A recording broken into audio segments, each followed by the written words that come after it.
Veja só, Polícia Federal prende Braga Neto por obstrução à justiça. Estão sendo cumpridos um mandado de prisão preventiva, dois mandados de busca e apreensão e uma cautelar diversa da prisão. Eu não li nada, eu acabei de abrir aqui o link, eu nem li. Só vi que eu recebi. PF cumpre nesta manhã dois mandados judiciais pedidos pelo Supremo em face da investigação no inquérito que é a tentativa de golpe. Braga Neto foi preso no Rio de Janeiro. São cumpridos um mandado de prisão preventiva, dois de busca e apreensão, a cautelar diverso da prisão contra indivíduos que estariam atrapalhando a livre produção de provas durante a instrução processual penal. As medidas judiciais têm como objetivo evitar reiteração das ações ilícitas. Aguarde mais informações. Lê aqui eu estou sabendo aqui. Essa é a minha reação ao saber. Eu abri aqui até o Twitter aqui, viu? Deixa eu ver se tem. O perfil oficial da Polícia Federal, avisando aqui, né? Busca e apreensão. Braga Neto preso, já saiu no Globo.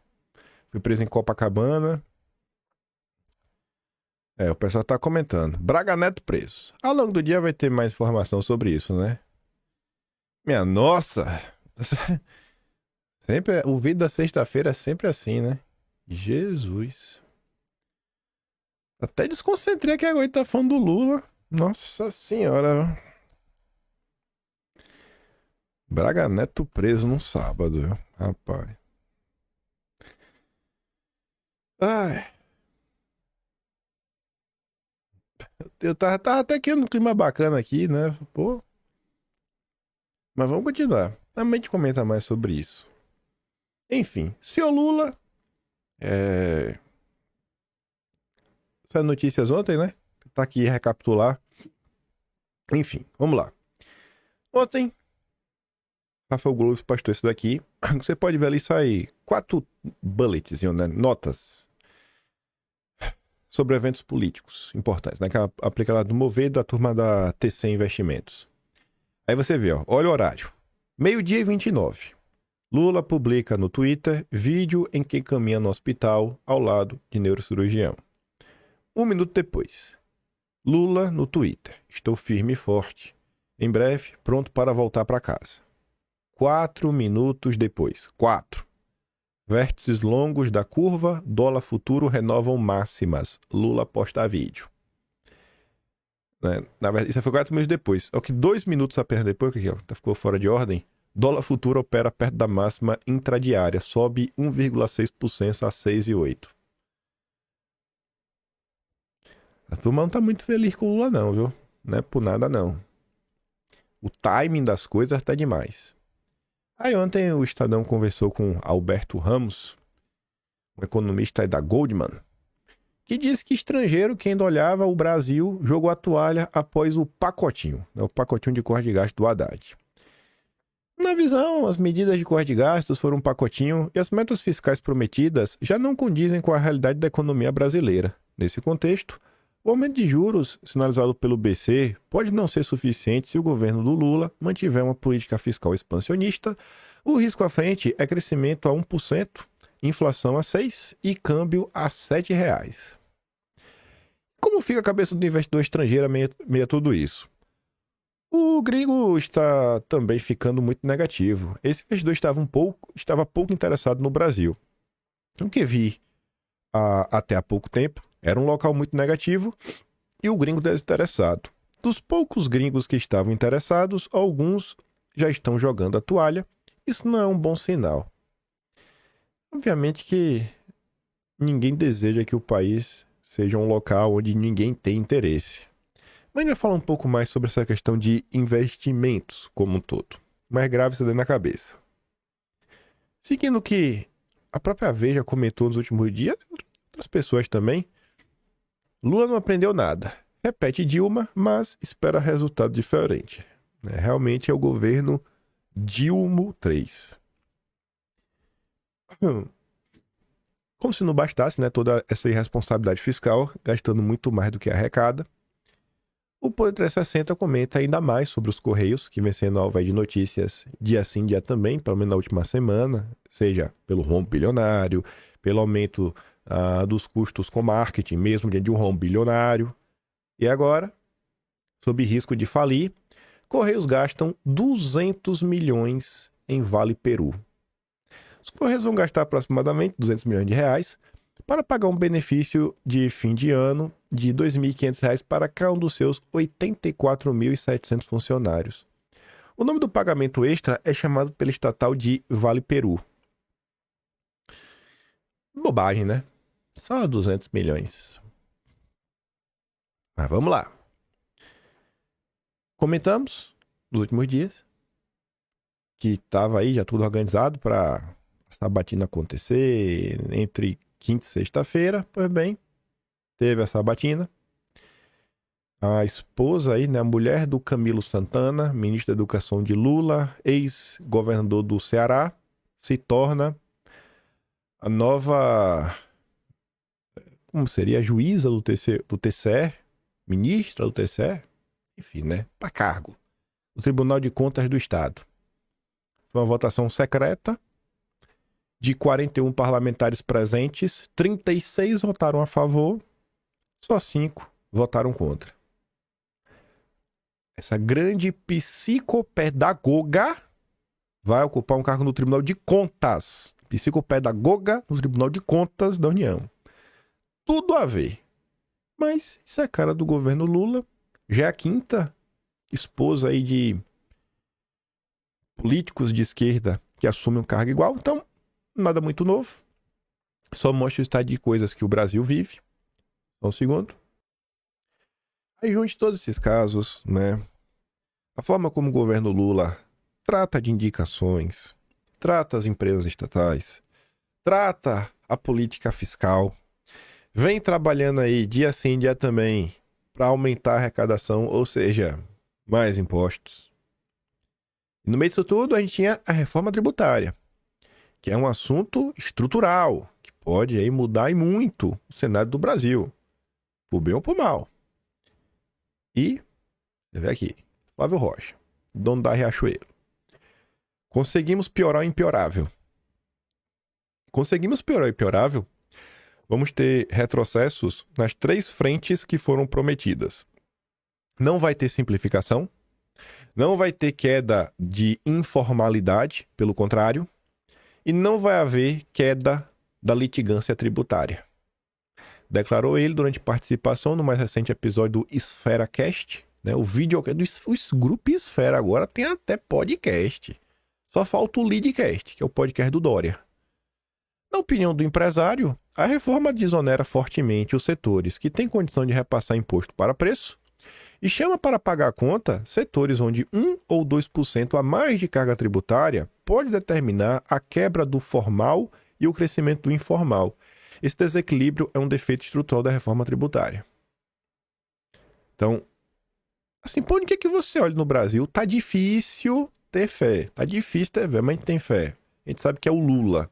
Então, Jorge Messias, pode ficar tranquilo, a gente confia no Lula. Nós confiamos. Eu só tô comentando aqui quem não confia. Vai lá e silencia a Veja. Censura a Veja. Inclusive, né, vou até falar, senhor Jorge Messias, a AGU, se por um dia vocês assistirem, percebam, olha como eu tô aqui todos os dias ajudando vocês. Se vocês me assistirem, vocês vão saber quem são os jornalistas da imprensa que estão criticando o Lula. Eu tô sempre comentando o que eles dizem. É assim, ó, você pode me assistir, já sabe quem eu vou censurar. Censurar Globo, Estadão, Folha, Poder 360, né? Pessoas vai em cima da Dora Kramer. Estou aqui para ajudar vocês, unidos em prol do Lula, para mostrar quem que tá falando mal de Painho, o santo Painho. Aqui mesmo, ó. Vá pra cima, Messias, do camarote. Camarote aí, rapaz, quebrou acordo, viu? Aquele acordo lá que tem para a Globo ajudar o bem do Brasil. Escuta isso aqui. Eu vou abrir uma divergência aqui. Adoro. Vamos lá. O dólar tava 4,80, mano. Sim. Você teve o presidente criando ruído político. Ele colaborou, ele foi o principal vetor da questão do dólar. Não foi exterior, não foi problema externo. Foi uma fala descoordenada, um ruído político promovido por ninguém menos que o presidente da República. Você fala da questão dos 5 mil. Não, a gente está falando lá de trás. Eu estou falando há um ano, Dani. O que aconteceu um ano atrás? Foi o dia D, realmente, da questão econômica. Foi quando o Lula, numa coletiva de imprensa lá do Haddad, falou: não necessariamente a gente precisa cumprir a meta, né? A meta tá aí, mas a gente não precisa talvez cumprir a meta do arcabouço. Aí foi um caos. Ali foi um caos. A gente parou para discutir isso daí quase um mês inteiro. Foi no final de outubro e adentrou o mês de novembro de 2023. Mas vamos lá. Mudança da meta. O que eu acho que grave, o que é muito grave o que o presidente Lula fez é de uma gravidade sem precedentes. Ele criou um ruído político. Esse dólar estava 4,80, foi para 4,90, estava ali há um ano. Ele começa a dar paulada no Banco Central, questionando a autonomia. A autonomia é um ganho do ponto de vista de institucionalização do país. E o que o Lula conseguiu? Não, conseguiu ele subir. Aí depois ainda faz um pacote fiscal que ele desidrata, demora um mês. Olha a gravidade da situação. A gravidade da situação. É preciso botar assim, ao invés de, pelo menos na fala, uma fala equilibrada, uma fala ponderada, uma fala sóbria sobre os rumos da economia, ele foi fazer populismo verbal. Aí depois, Dani, o que a gente vê na sequência, ele detonando o próprio ministro da Fazenda. Ele enfraquecendo, fragilizando e desidratando o próprio ministro Fernando Haddad, que é dele. Eu não acho que tem Isso é tudo muito Eu ia falar exatamente isso. não estou vendo divergência. Não, mas aí a gente chega à situação atual. Que o Banco Central que ele indicou, porque já não é mais do Roberto Campos, vamos falar a verdade aqui. O que o Roberto Campos está fazendo é um favor para o senhor Galípolo. É um favor. Não, aí eu não acho não. Para blindar, lógico que é, Nath. Agora já não. Para blindar. Está fazendo um favor, o Roberto Campos poderia sair lindamente tchau. O que o BC fez foi uma blindagem ao Galípolo, dizendo assim o seguinte: independentemente do que vai acontecer, vamos dar um choque de credibilidade ao senhor Galípolo e futura equipe durante o próximo Copom e o outro Copom. Tá vendo aí, né? Roberto Campos tá dando uma ajuda pro Galípolo. Porque já deixou meio que a coisa meio que já acertada, então o Galípolo não precisa vir em público para anunciar novos aumentos. Fala, não, só vou continuar aqui fazendo, que já tá. A conta tá caindo meio que no colo do Campos Neto. Mas a turma relembra, né? Grande parte dos problemas que o Brasil vem sofrendo passa pelo Lula. Por mais que se discorde da forma como as coisas são e elas acontecem, as coisas são o que elas são. E assim, o mundo real é isso. O mundo real é, olha, o mercado ele vai reagir, né, pela temperatura. Às vezes eu falo de uma pessoa, de outra. Isso é justo, isso é injusto? Meu amigo, esse é o mundo real. O mundo real é assim. E falava a mesma coisa de Bolsonaro. Então tá na hora do Lula também ser cobrado, a ter um pouco mais de responsabilidade a abrir a boca. O Amazônia Azul comenta aqui sobre a questão da taxa de juros e a taxa de retorno. Basicamente isso, né? Em relação a que você faz algum investimento em projeto de infraestrutura. Para a gente puxar um pouco ali do que teve aquela matéria do Estadão, falando do investidor estrangeiro, e a gente olhar essas duas coisas sob a ótica de uma matéria muito interessante que saiu na Veja. Uma matéria assim até estranha, porque não é normal ler coisas assim dentro da imprensa. Mas veja só um segundo de novo. Tesouro pré-2027 já está a 14,5% de juros ao ano. Nenhum projeto de infraestrutura sai do papel com a taxa atual de Selic, né, e tendência futura, pois estes projetos precisam de financiamento. O cara vai olhar a taxa interna de retorno, o TIR, do projeto e não vai ter nenhuma dúvida do que fazer, fugir do mínimo risco. A TIR é sempre analisada em relação à Selic, pois ela define o rendimento básico esperado no mercado. Se a TIR não superar a Selic, o investimento pode ser considerado não atrativo, a menos que existam fatores não financeiros que justifiquem a realização do projeto. Normalmente, um projeto de infraestrutura não possui um TIR acima de 10%.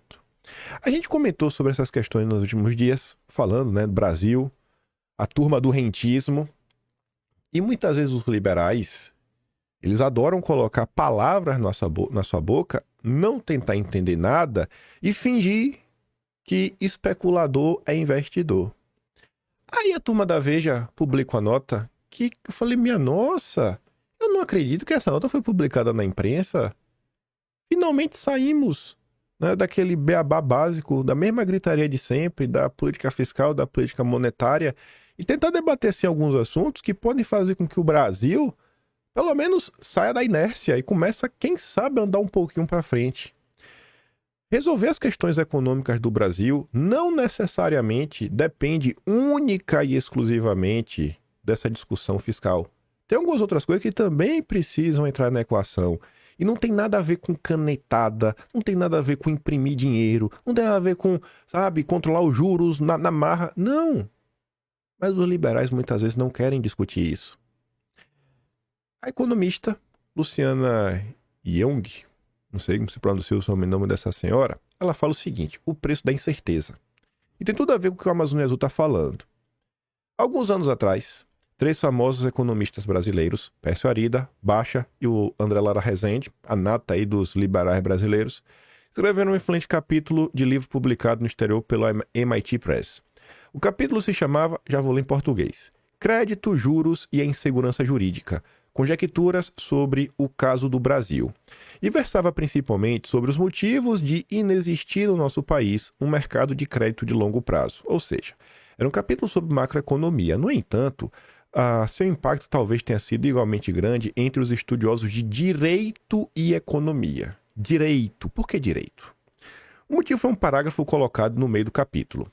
A qualidade da execução de garantias é precária porque tanto a lei quanto a jurisprudência tendem a favorecer o devedor. Mesmo que o credor tenha conhecimento suficiente sobre o devedor e se sinta confortável em emprestar a ele por um longo período, a incerteza jurisdicional ou a insegurança jurídica tornará o seu crédito ilíquido. Relações bilaterais podem funcionar, mas a incerteza jurisdicional impede a possibilidade de transações multilaterais e impessoais que envolvam crédito por períodos prolongados. A consequência é o colapso quase completo de um mercado financeiro de longo prazo. Dito isso, e por outro lado, vale lembrar que no Brasil, a infraestrutura ocupa um papel estratégico no desenvolvimento econômico e social. Porém, infelizmente, boa parte dela encontra-se em níveis bastante aquém do que a sociedade precisa. Uma rede de transportes absolutamente arcaica para um país continental, com raríssimas exceções em poucos estados do sul, saneamento básico, que não chega a 40% dos domicílios, segundo o IBGE de 2022, e estruturas de energia e telecomunicações ainda típicas de um país pobre. Tudo isso são retratos bem conhecidos de nosso dia a dia. Talvez a maior tragédia seja o fato de que essa infraestrutura precária é ao mesmo tempo consequência e causa de nosso subdesenvolvimento, amarrando-nos a uma armadilha eterna de miséria. Não vou me delongar aqui explicando como todos esses investimentos permitiriam ganhos de produtividade, promoveriam inclusão social em termos de saúde, educação, conectividade física e de comunicações para os cidadãos mais carentes. Destaco apenas o fato de que o avanço de todos esses setores de infraestrutura enfrenta um obstáculo conhecido e persistente: a insegurança jurídica. A insegurança jurídica. É por causa da persistente e muito significativa insegurança jurídica, criada por leis e pelo judiciário, que os investimentos de longo prazo de capitais privados são desencorajados. A insegurança jurídica refere-se à incerteza causada pela instabilidade normativa, decisões judiciais contraditórias ou morosas, falta de previsibilidade regulatória. Esse cenário se agrava quando contratos firmados entre investidores e governos são desfeitos, revisados ou simplesmente desrespeitados por decisões administrativas ou judiciais, frequentemente motivadas por mudanças políticas ou interpretações legais duvidosas. Um dos pilares fundamentais para atrair investimentos em infraestrutura é a garantia de retorno financeiro em prazos longos. Esses projetos, por sua natureza, envolvem altos custos iniciais e só começam a gerar receitas após anos de operação. Para que essas empresas e fundos de investimento alavanquem recursos, é essencial que as condições contratuais permaneçam estáveis e protegidas contra intervenções arbitrárias. No Brasil, entretanto, o histórico de judicialização de concessões públicas, interrupção de projetos e alterações retroativas em contratos reduz a atratividade do país como destino de capital estrangeiro. Uma característica peculiar do cenário brasileiro é a intervenção judicial em políticas públicas, contratos de infraestrutura, frequentemente impulsionada pela atuação do Ministério Público ou associações de consumidores e também ONGs.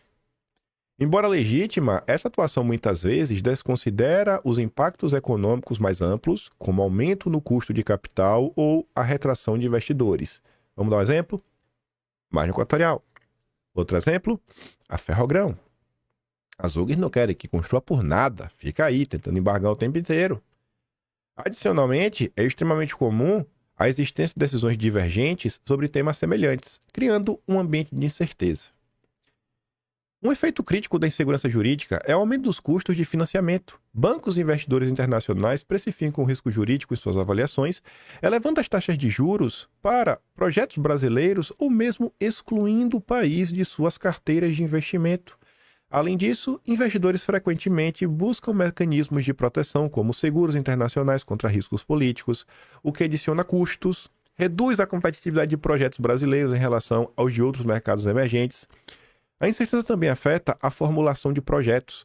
Em vez de optarem por modelos inovadores, sustentáveis, né? Na verdade, fala o seguinte: em vez de pensar num grande projeto, sabe, um mega projeto, mas que vai ter um custo alto e vai demorar, né, até ele vingar, investidores frequentemente priorizam projetos com prazos mais curtos e menor complexidade, limitando o potencial transformador das obras de infraestrutura. Isso perpetua a ausência de investimentos de impacto, especialmente em áreas que existem maior maturação, como transporte ferroviário, mobilidade urbana. E aí a conclusão dela, eu não sei se eu vou concordar com a conclusão dela, ela fala que o seguinte, que a solução passaria por uma maior coordenação entre executivo, legislativo e judiciário, com padronização de contratos, transparência das concessões, isso meio que ok, só que aí vem fortalecimento das agências reguladoras. Meu amigo, as agências reguladoras passam longe de trazer, né, estabilidade. Tem muitas decisões aí dessas agências que você fica meio assim, né? Nem vou falar. Não vou falar mais nada. Também é um tema muito recorrente nesta coluna, preconizada pelo famoso teorema de Quasi. O judiciário deve priorizar métodos alternativos de resolução de disputas para tornar o processo mais célere, menos incerto e com menos intervenções populistas. Além disso, políticas públicas alinhadas a objetivos de longo prazo e a proteção governamental judicial aos contratos são cruciais para atrair investidores internacionais e garantir estabilidade. Para que acompanhe esse tema do dia a dia, infelizmente, a luz ainda não apareceu no túnel. Pois bem, quando se fala de, olha, precisamos de um projeto de país, precisamos focar mais nas questões produtivas do país, não é juros na canetada, mas tem 1001 coisas que precisam ser revistas, rediscutidas, avançar. Mas o liberal não quer. O liberal, no final do dia, ele finge que investe, só quer especular. Se a ação está subindo, ele compra, não está vendo, ele cai. Ele não faz um investimento pensando, não, essa empresa vai trazer a maior parte do investidor, pelo amor de Deus. Ele está olhando se vai render ou não. Ele está olhando se vai render ou não e acabou. Não está preocupado. A empresa vai render, mas o que essa empresa faz a longo prazo pode ser prejudicial para o Brasil. Essa empresa tem uma política ESG desfavorável. Ele não está nem aí. Vai trazer lucro, vai, então ele vai investir. Eu não estou preocupado só com isso. Eu estou preocupado com outros assuntos, como, por exemplo, essa questão da instabilidade jurídica. Como é que você confia? Você faz uma coisa hoje, depois a regra muda, depois já fica inviável. Você perde dinheiro, você fica com a mão abanando e nada sai do papel. Olha como esse tema, ele pode ter uma porta similar à questão das ONGs. Uma das coisas que a direita mais está incomodada no país é a questão do judiciário. E você vê que... Vou dar só uma pausa. Me perdoem, mas hoje tá... Nossa senhora, tá ruim aqui, viu? Mas vamos lá. Uma das coisas que a direita mais reclama é do poder judiciário. E a direita também reclama que ninguém para ouvir a reclamação dela. A direita tá falando, pô, olha o que tá acontecendo, gente, presta atenção, precisa fazer alguma coisa. E grande parte da cidade tá de braços cruzados. A elite financeira tá se dando a cartinha pela democracia. Veja que essa questão da estabilidade de contratos, previsibilidade, né? Combater a insegurança jurídica pode ser um caminho. Você vai resolver a liberdade de expressão no Brasil? Não vai. Mas é um caminho que você pode tentar começar a tirar um pouco de poder daqui, um pouco de poder dali. Nesse meio de campo, se você começa a se mover para trazer mais segurança jurídica, alguns setores do PIB brasileiro vão te procurar, seu deputado, alguns setores vão procurar os senhores para falar, opa, você está interessado nisso? Eu não sabia, eu pensei que o bolsonarismo só estava preocupado com a liberdade de expressão. Então ele vai querer conversar, ele vai querer uma audiência contigo. Nesse meio tempo aí pode acontecer algo similar ao que Eduardo Bolsonaro vem tentando construir junto, né, a administração Trump. Falar assim, vamos ter aqui, pô, um ambiente de maior diálogo. Lá na frente, pô, te ajuda aqui, tu me ajuda ali. Na hora que eu precisar de um apoio, não se esqueça de mim. Então tem algumas coisas que a gente não pode deixar meio de lado, a gente também não pode esquecer. Cara, tem que estar sempre, assim, uma visão macro, maior. Olha isso aqui, olha aquilo outro. É um assunto que às vezes ele não tem correlação com o estado das coisas. Mas lá no final do dia, pode ajudar um pouquinho. Pode ajudar não só por trazer o empresariado para perto e tudo mais, mas também é o seguinte, pega qualquer pesquisa eleitoral. Qualquer pesquisa eleitoral. Quando a pessoa começa a ganhar acima de 2 salários mínimos, ela tem uma tendência de não votar na esquerda, de não votar no PT. Até porque quando ela começa a ganhar um pouco mais, ela começa a ter uma qualidade de vida um pouco melhor. Começa a sobrar um pouquinho mais de tempo. E esse tempo que vai sobrando, ela começa a ler, começa a estudar, começa a ver o que está acontecendo no país. Então a gente não pode ficar fechado. Mais uma vez, é repetitivo, eu sei, mas eu vou falar todo santo dia. Não pode ficar fechado a um único tema. Batendo na tecla de assim, dia também, de assim, dia também, de assim, dia também. Ah, me perdoem por hoje.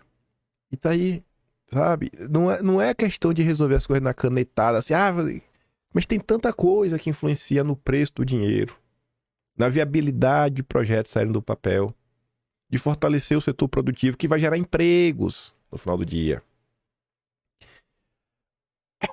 Aí vamos olhar aqui nos Estados Unidos, assim, antes de olhar os Estados Unidos, né? Estudo da USP revela potencial da Ferrogrão para maximizar a exportação de soja.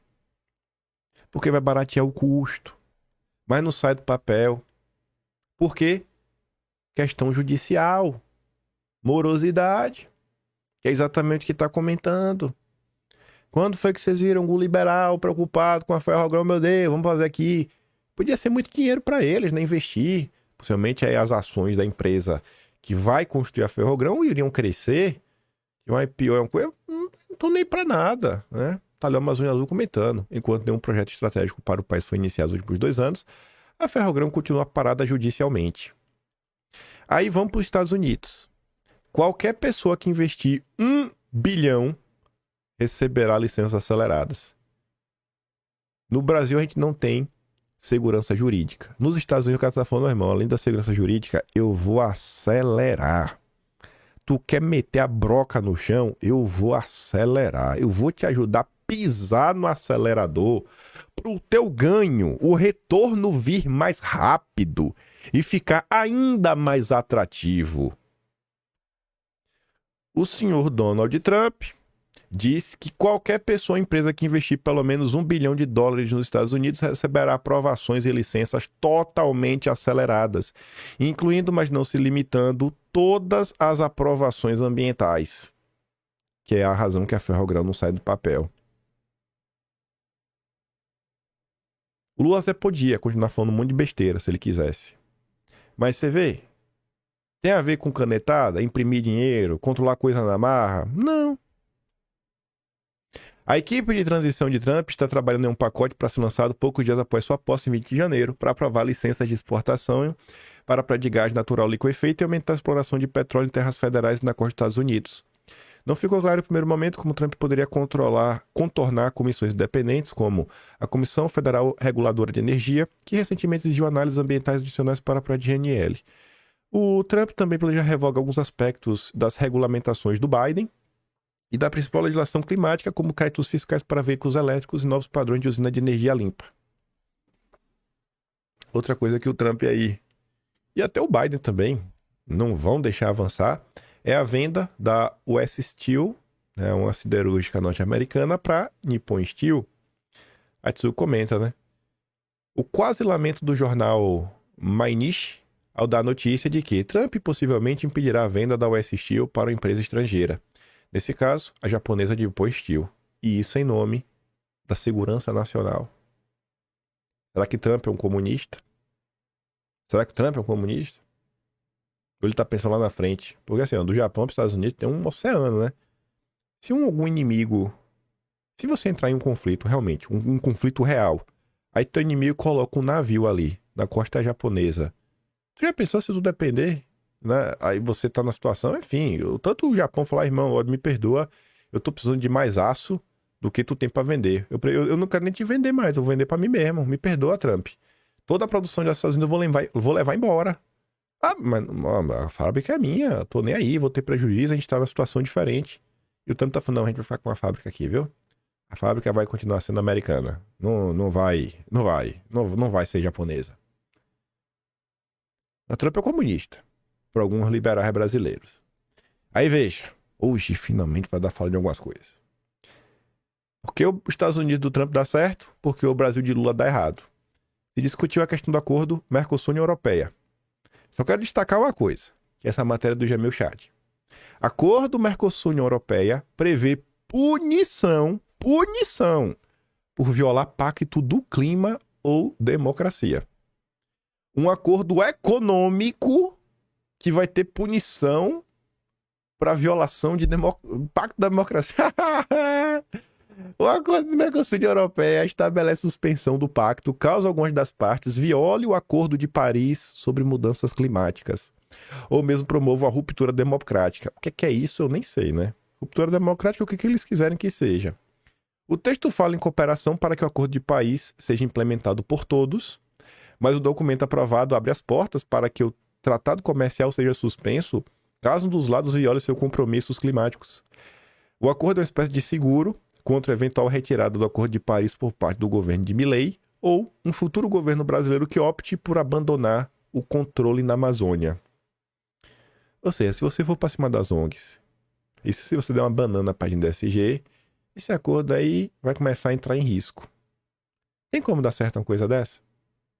Essas deveriam ser as prioridades? Essas deveriam ser as prioridades?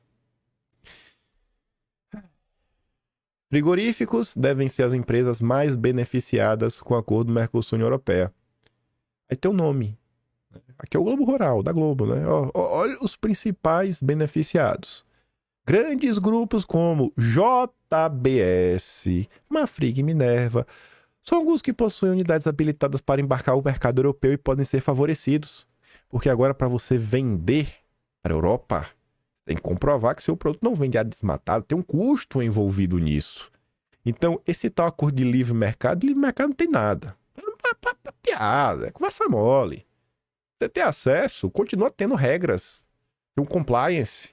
Série de regras a serem cumpridas para você poder vender. Acordo de livre comércio. Tô vendo, nossa, como é livre desde que você cumpra as regras. Tá. Jornal inglês. The Telegraph. A pegada de carbono dos alimentos cultivados em casa, ou seja, na sua horta, é 5 vezes maior do que a dos cultivados convencionalmente. E aí? O carbono que eles querem eliminar, nem mesmo produzir comida em sua casa eles querem deixar. Aí você fala, mas isso também é bobagem, né? A gente nunca vai ter um ambiente onde as pessoas que produzem comida em sua casa vai ser uma quantidade suficiente, vai impactar a economia e tudo mais. Beleza. Começa falando de casa.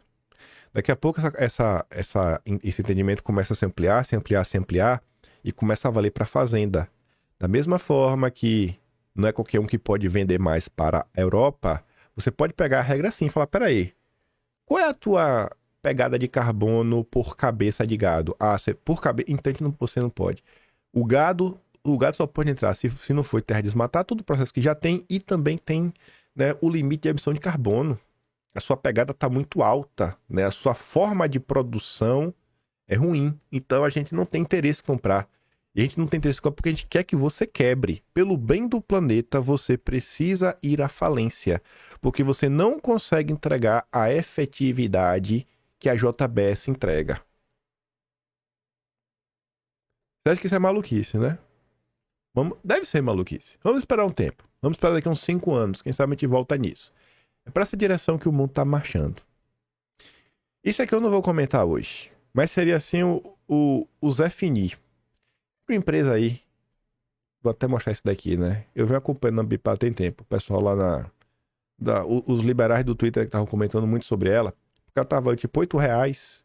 Chegou a bater 76, isso aí em agosto. E agora tava de 210, né? O valor assim, ó, como é que sai de 8 para 210? É quase o Bitcoin. O Bitcoin, como diz Renan Calheiros. Mas eu quero comentar isso daí para falar sobre os grandes investidores. Os grandes investidores brasileiros, né? Do seu sofá, estão investindo muito.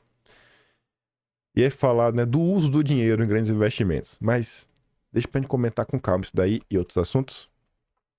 Que vai demorar. Tem algumas coisas mesmo, tem que ir puxando uma coisa atrás de outra. E depois eu ficar por aqui até aproveitar, porque... ai, meu nariz tá demais. Enfim, tem muita coisa pra gente comentar e até peço desculpa quem assistiu ontem pela minha voz, né? Quem assistiu ontem viu que eu tava com o nariz, assim, atacado, né? De alergia. Tô mais ou menos assim, né? Acho que eu meio gripado e minha voz não tá meio que no tom normal. Mas enfim. Gente, logo cedo ontem, 7 da manhã, como de costume, né? Acontece as operações. Braga Neto aí foi alvo, né, da prisão preventiva. Também teve uma busca e apreensão num ex-assessor dele, o Pellegrino. E aí o tweet oficial da Polícia Federal, né? Tá ali, como vocês podem ver. Polícia Federal cumpre na manhã deste sábado mandados judiciais expedidos pelo Supremo em face de investigados no inquérito que apurou a tentativa de golpe de Estado para impedir a posse do governo legitimamente eleito em 2022. Beleza. Aí olha que curioso, né? Você vê que é o tweet de uma instituição federal, uma tese que se mantém graças aos tributos recolhidos do povo, né? Dos pagadores de impostos. Mas o povo não pode comentar. O povo não pode comentar. Contas que a Polícia Federal segue ou mencionou pode responder. Então, se a Polícia Federal não te segue, você não pode deixar nenhum comentário do que você acha em relação a essa situação. E o comentário ainda sai em primeira mão, né? No Twitter, né? No X, rede que inclusive, rede apócrifa, foi suspensa no Brasil. A Tsuki pontua que, segundo a CNN, quase 40% dos eleitores de Bolsonaro acreditam que houve uma tentativa de golpe. Sendo assim, por que a Polícia Federal não abre os comentários para receber, né, os louros e ver a quantidade de gente que ia aplaudir esse tipo de decisão? O grupo Prerrogativas, como sempre, né, não tardou a se pronunciar. O ponto não é nem o Prerrogativa se pronunciar, porque isso faz parte do pacote. Mas você vê que a imprensa sempre faz questão de dar voz ao grupo Prerrogativas, 100% alinhado. E normalmente é sempre a Folha de São Paulo. Sempre, é incrível. Prerrogativas diz que prisão de Braga Neto é positiva. E coordenador pede vigilância sobre a Embaixada da Hungria. O grupo jurídico Prerrogativas declarou em nota neste sábado que a prisão do Braga Neto é sinal bastante promissor para a democracia brasileira. Meu Deus, né? Nossa. O coordenador do grupo, o advogado Marco Aurélio de Carvalho, afirmou que é preciso monitorar os passos do ex-presidente Jair Bolsonaro. Precisamos reforçar a vigilância nos arredores da Embaixada da Hungria. Se você acha que esse posicionamento do Prerrogativas é a cara do Prerrogativas, e esse daqui? Pedindo a prisão abertamente. Prenderam o 02, falta o 01. Tem que prender Bolsonaro. Tem que prender Bolsonaro. Não tem nem a discussão se essa prisão é devida ou não é devida. A gente chegou até aqui, neste presente momento, com reportagens da Folha de São Paulo, inclusive, apontando aí que tem algumas lacunas a serem respondidas acerca de algumas coisas, inclusive o tal plano de desaparecer com algumas pessoas. Mas pro Estadão, né, para o Fabiano Lano especificamente, Bolsonaro deveria estar preso. Esses são os democratas. Esse é o devido processo legal. Não vou nem entrar no conteúdo da matéria. É difícil você pegar um brasileiro que se coloca à direita no país. Na verdade, talvez não seja nem tão difícil assim. Mas isso é história para a segunda parte do vídeo de hoje. Mas eu acho que deveria ser difícil encontrar brasileiros que se colocam mais à direita, que acompanham as notícias dia sim, dia também. E diante do que eles veem na rede social, ele não fica indignado. O que você vê? No mesmo dia, tivemos a notícia que o Braga Neto foi preso. A CNN também noticia que justiça solta homem que violentou e arrastou, contratou mulher com deficiência auditiva.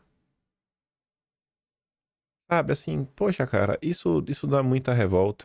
Teve, inclusive, audiência de custódia ontem, permaneceu preso. E notícias como essa, né, de soltura, não são, assim, tão inéditas. É coisa até meio que recorrente. Vez ou outra o pessoal tá reclamando de alguém que foi solto. Mas vamos dar uma olhada aqui na questão jurídica da prisão preventiva. Você vê que o Fabiano Honrado falou, não, tem que prender Bolsonaro também. Não tem nem espaço para discutir se é justo ou não o Braga Neto estar preso. O advogado constitucionalista André Marcília, inclusive é o primeiro advogado dos inquéritos das fake news, ele advogou para a Cruz OE, ele pontuou assim, ó, analisei a decisão do ministro sobre Braga Neto e não vejo razão para prisão preventiva. Tal instituto, previsto no artigo 312 do Código de Processo Penal, serve para garantir a ordem e a integridade das investigações. Se as investigações são de agora e os fatos relatados são pretéritos, não há motivo para prender. Mesmo a alegação de que ele teria tentado obter dados sigilosos há mais de um ano não respalda a prisão preventiva. É necessário que sejam concomitantes a obstrução e a prisão, pois prisão preventiva não é punição, mas medida assecuratória da investigação atual. A prisão preventiva, nesse caso, é errada, pois se precipita e não cumpre as exigências do artigo 312 do Código de Processo Penal. Essa é a opinião do Marcília, um cara à direita. Quando você pega o Augusto de Arruda Botelho, membro do IDDD, Instituto de Defesa do Direito de Defesa. Então você acha aí que seria uma pessoa que lutaria pelas prerrogativas das pessoas. O grande feito do IDDD, da história do IDDD, que inclusive foi fundado pelo Márcio Tomás Bastos, o Augusto de Arruda Botelho, ele é tido como pupilo. Não é assim, não estou usando esse adjetivo para falar, ele é muito próximo. Não, esse adjetivo ele é realmente utilizado, você vai encontrar em algumas matérias na imprensa. Mas enfim, ele fala assim, eu li a decisão da corte. Um dos fundamentos para decretar uma preventiva é a possibilidade de investigar atrapalhar as investigações. Há elementos que apontam nesse sentido, prisão preventiva, portanto, legal. A Marcília responde mais uma vez. A obstrução, caso tenha havido, é fato passado, não é novo, nem atual, não tendo como atrapalhar investigações, inclusive concluídas. A prisão preventiva serve para garantir a investigação presente, não para punir atos passados. Prisão preventiva, portanto, ilegal. Eu até vi Bolsonaro comentando o seguinte, poxa, prisão preventiva agora, o inquérito, né, a Polícia Federal entregou o relatório tem 10 dias, fica bem difícil até atrapalhar, né, no processo. Vai ter gente que vai pontuar, mas o Ministério Público ainda não apresentou a denúncia, pode pedir novas diligências. Brasil. O Enio fez uma análise mais profunda. Mal. Ele pega, inclusive, decisões aí, passagens da decisão para explicar. E ele fala o seguinte, ó. Com a decisão da prisão de Braga Neto publicada, vamos aos fatos. Primeiro, a decisão do ministro sobre Braga Neto é discutível. A Polícia Federal diz que no final de 2023 e início de 2024, Braga Neto tentou se informar sobre o que Cid estava dizendo na sua delação. Mas afinal, o que é que o general fez? Aí tá ali o trecho, né? Ademais, os elementos probatórios apresentados no documento conclusivo da PET 12.100 DF indicam que Braga Neto atuou no sentido de obter informações relacionadas ao acordo de colaboração firmado com Mauro Cid.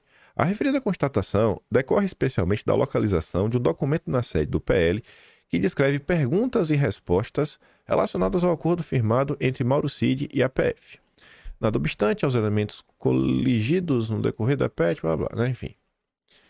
Para início de conversa, a PF diz que Braga Neto estava conversando com o pai de Cid em 2023.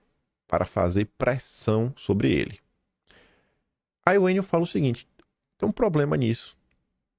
É que as mensagens que comprovariam essa tese de que o Braga Neto estaria fazendo pressão no pai do Cid, elas foram apagadas.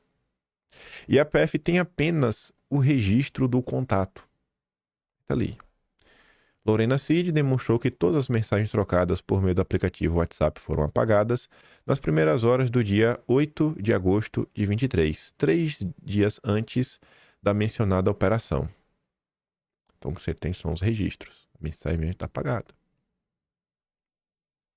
Terceiro, mas aí a Polícia Federal diz que os pais de Cid entraram em contato com o general em setembro de 2023, dizendo que a imprensa estava mentindo sobre a delação de Cid. O problema é que essa informação veio de um ouvi dizer, obtida em uma conversa de Mário Fernandes e Jorge Corman. Está ali. Nesse contexto, cabe destacar que as apurações identificaram trocas de mensagens realizadas no dia 12 de setembro de 2023 entre o indiciado Mário Fernandes e o coronel reformado Jorge Luiz Corman. No diálogo, Mário Fernandes relata a Jorge Corman que os pais de Mauro Cid ligaram para os generais Braga Neto e Augusto Heleno informando que é tudo mentira, possivelmente, sobre as matérias divulgadas pela imprensa sobre o acordo de colaboração. Assim, é uma possibilidade, né? Possivelmente os pais do Cid entrarem em contrato para falar sobre isso. Entrando, assim, ligaram, né? Mas possivelmente para falar do tema. Não dá para bater o martelo. Entrando em 2024, a polícia diz que em fevereiro, durante a operação Tempus Veritatis, foi identificado na sede do PL um documento com perguntas e respostas acerca da delação de Cid. O relatório não diz quem respondeu às perguntas. Cid, então, diz que Braga Neto tentou obter informações com o seu pai. Está ali primeiro, né? Mais adiante, em 8 de fevereiro de 24, dia da Operação Tempus Veritatis, foi identificado na sede do PL, sob a mesa do coronel Flávio Peregrino, assessor do Braga Neto, documento com perguntas e respostas acerca da colaboração premiada realizada pelo investigado Mauro Cid. Aí tá aqui meio cortado. O contexto do documento revela possivelmente foram feitas perguntas sobre o conteúdo do acordo do Cid, sede policial. O documento denota a preocupação dos investigados, a apreensão da minuta 142, referente ao documento, enfim. Chama a atenção que ao final uma espécie de considerações pessoais que são informações expressas pelo cara lá. Enfim. O problema é que o pai do Cid não confirma se o assunto tratado com o general foi sobre a delação. Assim, a Polícia Federal partiu de uma hipótese em que a falta de prova serve de comprovação. A Polícia Federal pergunta, né? Braga Neto pressionou a família de Cid, pai de Cid. Não lembro disso. PF, falei. Ele não lembra porque foi pressionado. Tá aqui o delegado perguntando para o Mauro Cid, né? O senhor confirma que ele tentou obter informações do acordo de colaboração, né, do general Braga Neto? Mauro Cid, isso. Aqui seria o Cid. Cid filho. Aí no dia 6 de dezembro de 2024, data seguinte ao depoimento do Cid, intimado a depor em sede policial, o pai do Cid, né, o Lorena Cid, confirmou que Braga Neto entrou em contato no período em que o acordo estava sendo realizado, logo após a soltura de Mauro Cid, não se recordando se os assuntos tratados tinham relação com o acordo de colaboração premiada. A hesitação em confirmar o contato, em contradição ao próprio filho e aos elementos probatórios identificados, a circunstância que reforça a interferência de Braga Neto sobre o colaborador e seus familiares. Assim, como meio que fica provado que o Braga Neto entrou em contato, fez pressão, e o pai do Cid meio que não quis confirmar, isso aí comprovaria, ele não quis confirmar porque ele está com medo, ele foi coagido.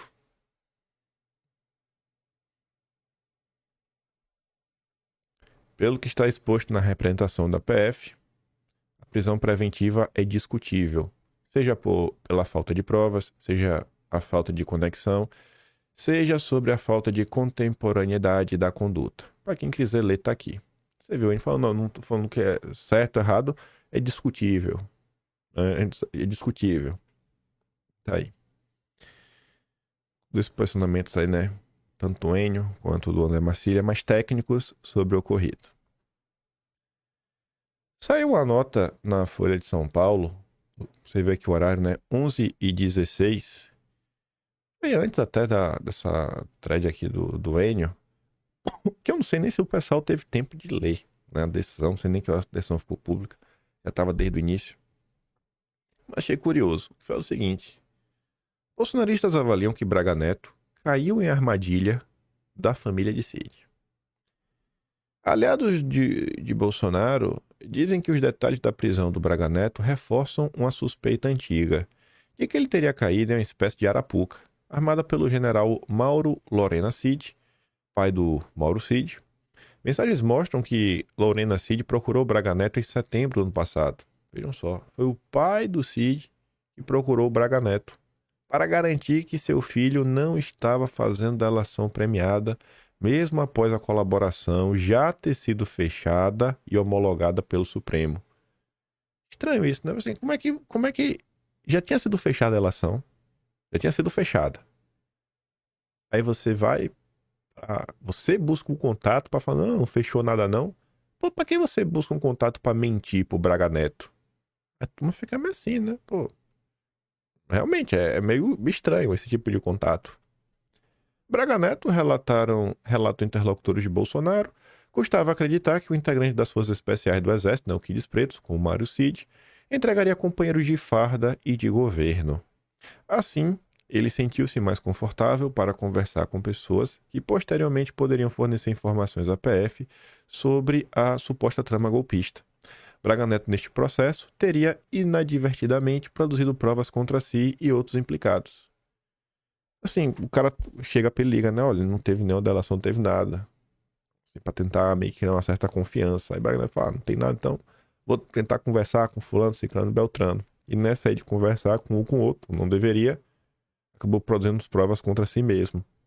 É muito curioso, né? O pai do Cid entrar em contato pra falar que, não, a gente não tentou fazer nada. A gente não entrou em contato. Curioso, né? Curioso.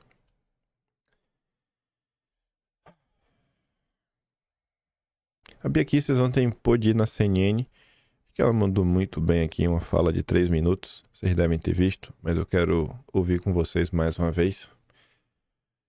Eu não escolhi um frame, né, que o jornalista tivesse. Assim, acabou que dois está com os olhos fechados. Mas se você assistir esse vídeo, você vai ver assim que o semblante dos jornalistas, os caras não sabem nem o que falar, conforme a Bia Kicis vai comentando. Mas vamos ouvir.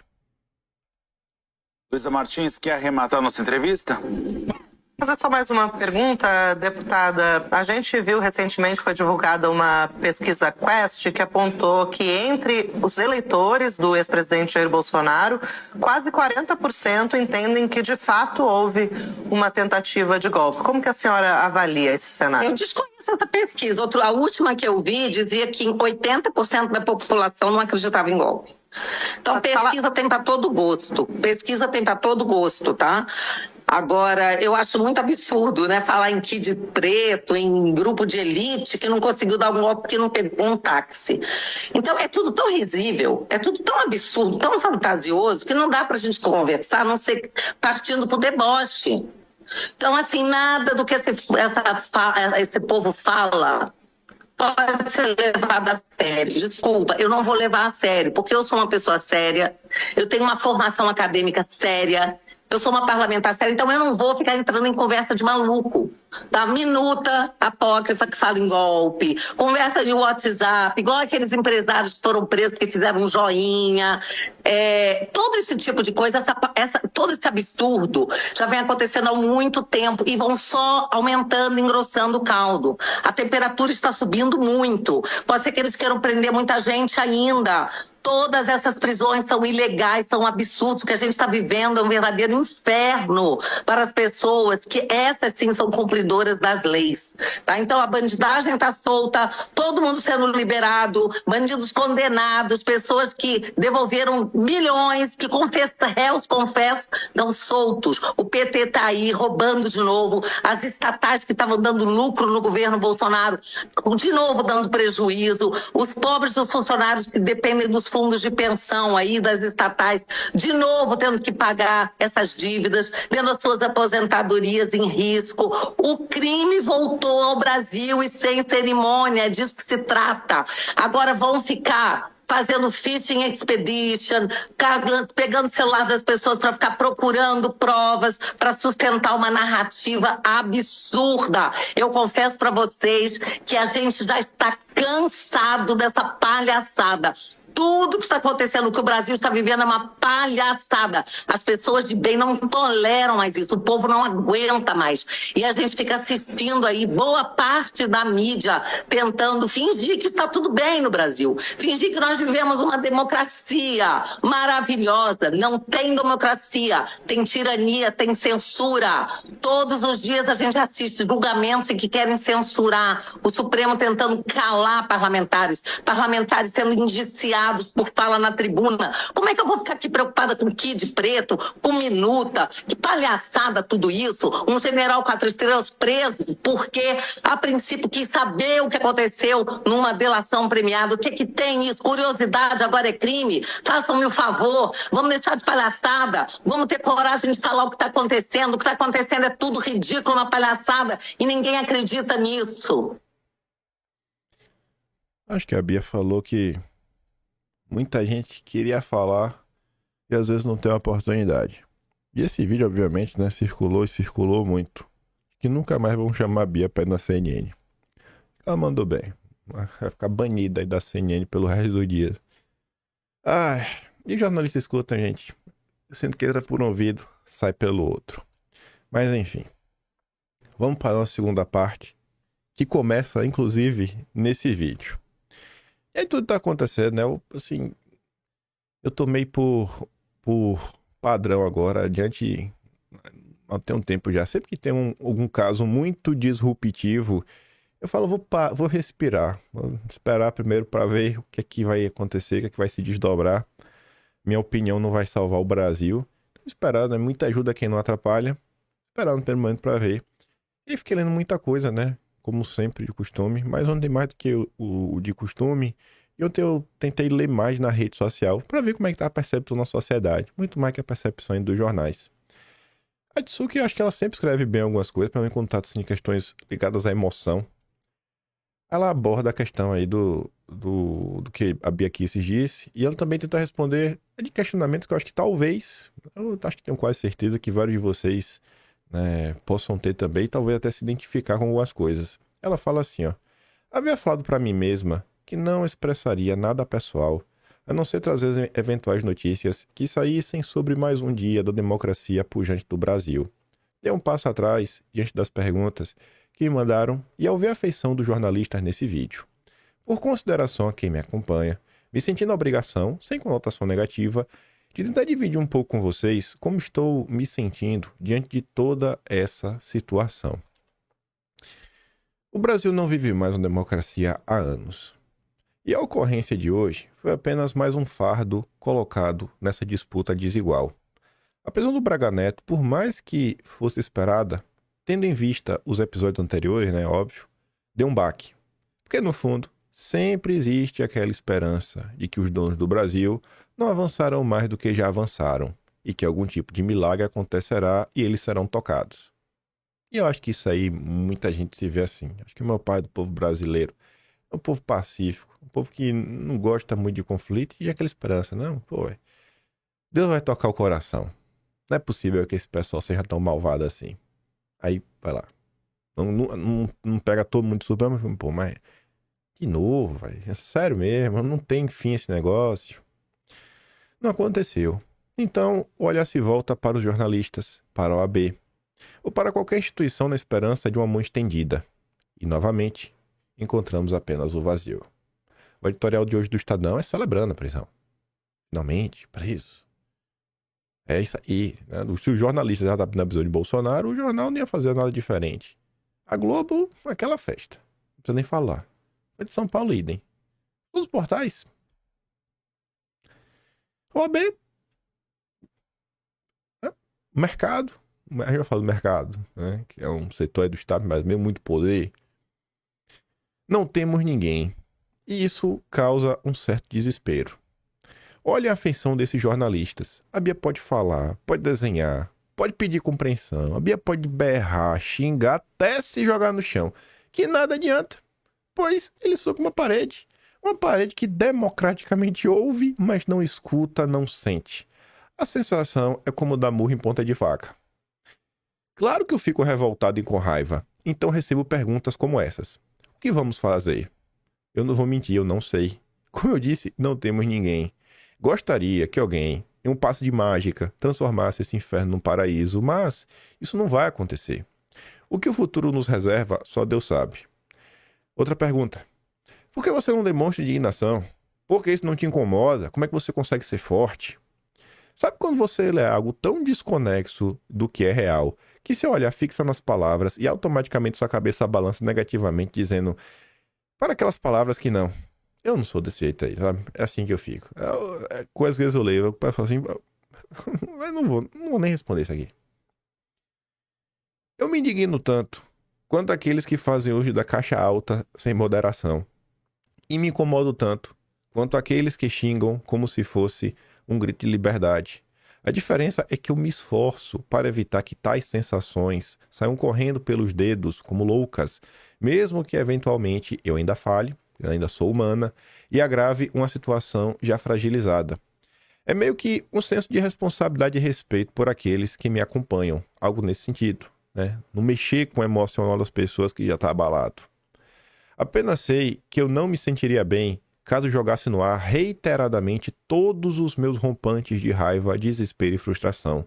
O Twitter não é um diário, ao menos para mim. Meu diário é um amigo que eu tenho.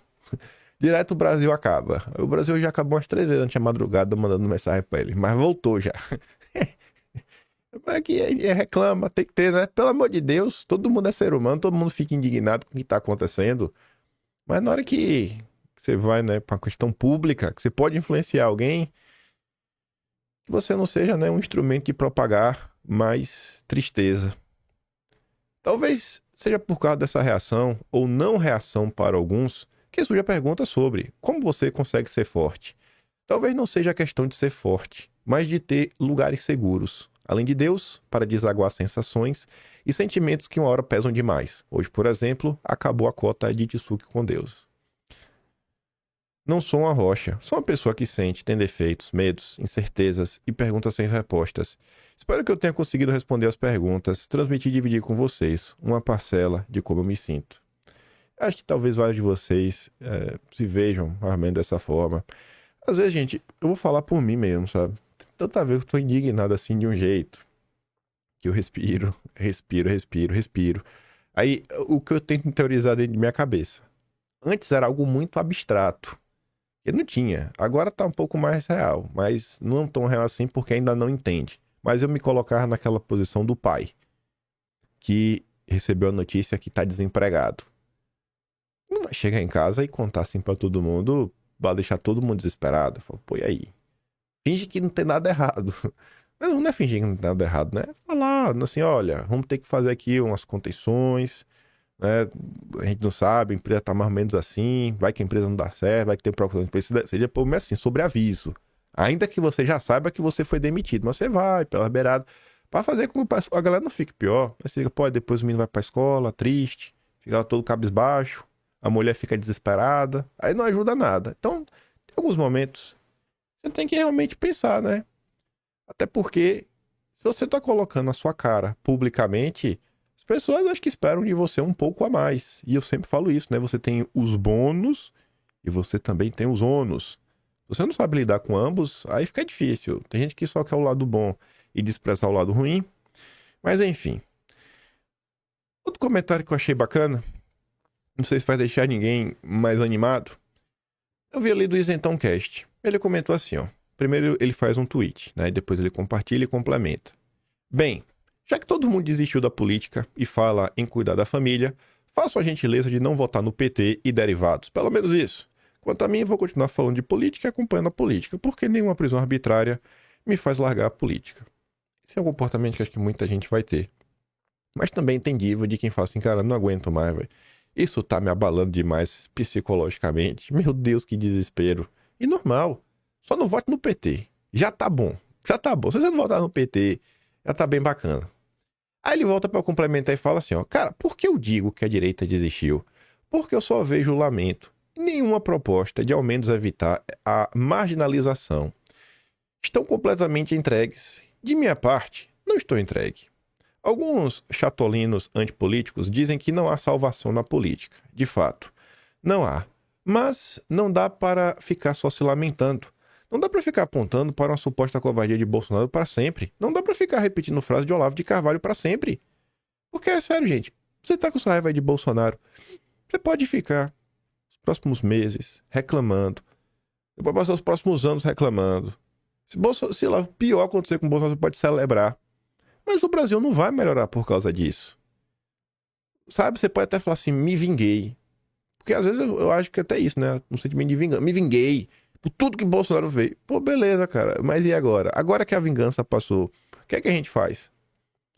Uma das coisas que eu pude conversar lá com o Glauber, né? Ele tá bem ressentido lá do podcast Fala Glauber. Podcast grande, 3 milhões de inscritos. Fui lá numa boa, com paciência, ouvi, tentei colocar meus pontos. De hora que eu respirava assim, eu falava, não, eu não acredito, eu cansado, com fome. Eu falei, não, tamo aqui, né? Osso do ofício. E a hora eu perguntei, eu falei, cara, beleza, bicho, vamos cá, vamos partir do pressuposto. Destruímos Bolsonaro. Ele é o problema, ok. Ele é o problema, a gente destrói ele, e agora? O que é que a gente faz? O que a gente faz, de coração? O que a gente faz agora que a gente destruiu Bolsonaro? O que a gente faz? Não tem o que fazer? Ah, não, cara, qual que deve fazer o quê? Não, mano, não sou político. Sim, mas e aí? Sabe, não dá pra tratar política puramente com emoção o tempo inteiro. Porque no final do dia, quem paga o pato é o próprio povo. Quem vai pagar o pato? Quem paga o pato no final do dia não é os políticos, né? A maior parte deles, pelo menos. Quem vai pagar o pato é o povo brasileiro, de uma forma ou de outra. É triste. A gente fala, pô, os políticos não ligam pra gente. Vários não ligam, nada. Mas e aí? Aí eles então falam, né? O que fazer? Conscientização política. Não dá pra prender toda uma parcela da população consciente. Mesmo que prenda quem despertou essa conscientização. A direita não aprendeu isso e vai ficar só no lamento. Afinal, trabalhar dá trabalho. Esse é um ponto aí que eu... Mais ou menos o que ele está falando, eu falo com vocês, da importância da gente fazer um trabalho para além dos convertidos, que a gente já comentou. Esse trabalho de conscientização, acordar mais mentes. E a gente está sempre comentando sobre esses assuntos ligados. Judiciário, liberdade de expressão, democracia brasileira. A gente está comentando tudo, acho que tudo que aconteceu a gente comentou, sem exceção. Mas eu tento trazer outros assuntos, porque eu sei que nem todo mundo no Brasil vai se tocar só por isso daqui. Tem gente que vai estar preocupado com a economia, vai estar preocupado com o meio ambiente, vai estar preocupado com saúde, com a educação. Como é que a gente vai chegar nessas pessoas? E a gente precisa no final do dia. O meu amigo, eu tava reclamando bastante pra ele, ele é mais velho, bem mais velho, na verdade. Aí eu falo, o Brasil acabou. Veio isso, né? Aí ele falou, cara, eu já te falei. Enquanto não tiver um foco no legislativo, não vai mudar. Aí dessa vez usou um argumento que eu falei, pô, é um argumento interessante. Eu falei assim, cara, ele me perguntou, você consegue ver alguma forma do executivo ter força de algum tipo de mudança com as ferramentas do poder executivo? Aí eu parei e pensei, né? Falei, pô, ministérios, né? Você vai ter as polícias de baixo, mas ainda assim você está respondendo ao judiciário. E ministério também, né? Tem suas limitações. Você pode fazer um trabalho de conscientização, mas fazer, meio que você não tem. Os instrumentos, a maior parte deles, seja aí modificações, você tirar um pouquinho do poder aqui, um pouquinho do poder acolá, que seja para tirar um poder de quem tá no entorno. A gente fala sempre da questão das ONGs, pô, passa pelo legislativo. Ele falou, cara, passa pelo legislativo. Ele falou, enquanto a gente não tiver uns 15 Randolph, ele me usou essa expressão, ele não vai pra frente. Aí eu falei, tá, mas e aí, como é que a gente faz então para ter 15 Randolphs? Ele falou, aí tu tá querendo a resposta que eu não tenho. Eu falei, ninguém tem resposta pra nada nisso. Aí ele falou, cara, porque não é uma resposta simples, né, binária, isso ou isso. É uma série de fatores, desde conscientização, fazer um trabalho bem feito, para a população, né, conseguir identificar quem tá mais engajado em coisas reais, concretas, entregando resultado, né, um próprio reflexão interna por parte dos parlamentares que já estão na máquina, tentando, assim, realmente entender o momento que está se passando, né, que o Brasil passa, que o Brasil vive. E com base nisso e umas coisas que eu vi na rede social, eu parei e pensei, eu falei, pô, realmente, tem uma coisa que eu sempre bato na tecla com vocês, né? E pelo menos são meus vídeos preferidos quando aparecem, são os dossiês históricos. Eu acho que sem entender a história do Brasil, a gente fica perdido no eterno ciclo, no eterno loop, parecendo assim, ó, perdemos, né? Nunca antes na história desse Brasil, mas, pô, isso que aconteceu aqui, já aconteceu 30 anos atrás, 50 anos atrás, 60 anos, 80 anos atrás. E eu sinto que às vezes a direita brasileira, o que se chama de direita, além dela não conhecer a história do seu país, a história do Brasil, eu sinto que tem alguns assuntos que a direita, ela meio que tem um certo temor de se aprofundar neles. Seja porque, sabe, vai que eu encontro alguma resposta que eu não queira encontrar, que eu tenho que mudar minha percepção sobre isso, percepção aquilo outro, que às vezes, sei lá, às vezes o cara não quer mudar. Nas últimas semanas, né, nos últimos meses, com a vitória do Trump, teve um debate sobre isso. Poxa, o que é que os Estados Unidos, os americanos fizeram lá, que as coisas deram certo, que as coisas foram mudando. Teve uma coisa que a gente debateu. E uma coisa que eu vou falar assim do que eu acompanhei de rede social e até de bolhas. A direita americana, ela não é uma só. Teve até setores na bolha da direita nos Estados Unidos que estavam bem críticos ao Trump. Algumas pessoas. Tem um menino meu, Nick Fuentes. Nossa senhora, velho. Só faltou ele pedir, assim, sei lá, fazer campanha pra Kamala. Não ia fazer campanha pra Kamala, mas tá naquela voto nulo, basicamente. É a coisa que teve no Brasil. E aí, nesse processo, uma pessoa que eu vi, assim, é notório, que ela vem ganhando muito destaque, não só nos Estados Unidos, mas até no Brasil. Muita gente no Brasil conheceu, nos últimos meses, o Mike Pence, que foi um jornalista que, cara, tem alguns anos que esse cara vem denunciando algumas coisas, inclusive como a USAID, a Atlantic Council, ajudaram a promover a censura no Brasil. Ele explica isso, ele documenta isso. E aí ele vai no Joe Rogan e ele até fala do Brasil. Tá em inglês, né? Não sei se foi alguém que traduziu, botou legenda, mas ele fala do Brasil. Mike Pence fala do Brasil. E aí a Paula, ela tá fazendo ali uma leitura sobre a esquerda, que é uma leitura de quem realmente parou para respirar e tentar entender. Inclusive o que era esquerda no passado, que se tornou esquerda agora. Falando assim, ó, a esquerda é hoje a massa da oligarquia. É a manada de inteligência subbovina que bate palminha para os grandes monopólios do fascismo corporocrata. JBS, Ambev, Mind, Globals, enfim. E cai no conto de todo tipo de golpe. Crédito de carbono, SG, Amazônia Internacional, toda a agenda aqui é furada, é cilada, Bino. Os caras vão lá e caem. Aí o cara pergunta, né, pra Paula, o que você achou dessa entrevista? Nunca viu o Joe Rogan em silêncio por tanto tempo. Porque o Mike Pence estava assim, uma metralhadora de informações, uma atrás da outra. Aí juntando essas duas coisas, só para dar exemplo. Imagine, nos Estados Unidos, você conhece os Estados Unidos, né? Aqueles filmes com a bandeira americana, balançando, patriota. Mike Pence acabou de revelar tudo. No Joe Rogan ele expôs, porque a USAID é uma ferramenta de controle, não de ajuda.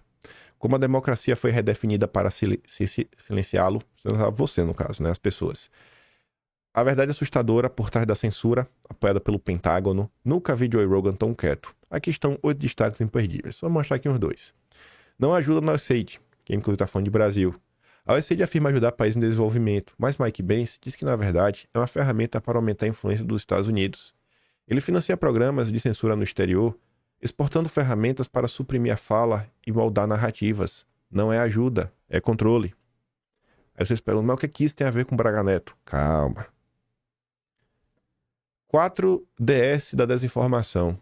O Atlantic Council tem 7 diretores da CIA em seu conselho de administração. É também o peso pesado número 1 em censura global na internet. Mike Pence mostra um clipe deles treinando jornalistas sobre o que eles consideraram ser desinformação. E tá lá realmente o vídeo de desinformação do Atlantic Council. Calma que a gente vai chegar no Braga Neto. Coloca isso quando a gente tá falando. Conscientização das pessoas. Eu vi esse tweet aqui do Samuel Pancha que mesmo que não seja verdade, veja só. O Uber que me levou embora da Fórmula E entrou no assunto política por conta própria e era simplesmente um eleitor que votou em Bolsonaro em 2018 e Lula em 2022. Sempre aprendizado a escutar o que o eleitor médio pensa. Para jornalista, deveria ser obrigação. Satisfazendo a curiosidade, ele não se sente satisfeito com nenhum dos 2 votos. Por que será que ele não se sente satisfeito com Bolsonaro? A causa pode ser que na cabeça dele, Bolsonaro não cuidou das pessoas como deveria na época do Fica em Casa. Aí você vai falar, pô, mas Bolsonaro cuidou. Então, assim, isso é a causa na cabeça dele. Mas, na verdade, é a consequência. A causa vem de como a imprensa noticiou na época. O que foi colocado na mesa. Talvez a verdade não chegou até ele. Ou, enfim, pode ter sido outra coisa também. Aí a gente tem que passar. Mas por que alguém pode ter ficado insatisfeito com o Bolsonaro, votou em Bolsonaro em 2018 e em 2022 votou? A gente precisa fazer, talvez, um breve exercício assim, de reflexão. Aí eu puxo pro Mike Banks. Imagine o Mike Banks, que mora nos Estados Unidos, tudo que tá acontecendo.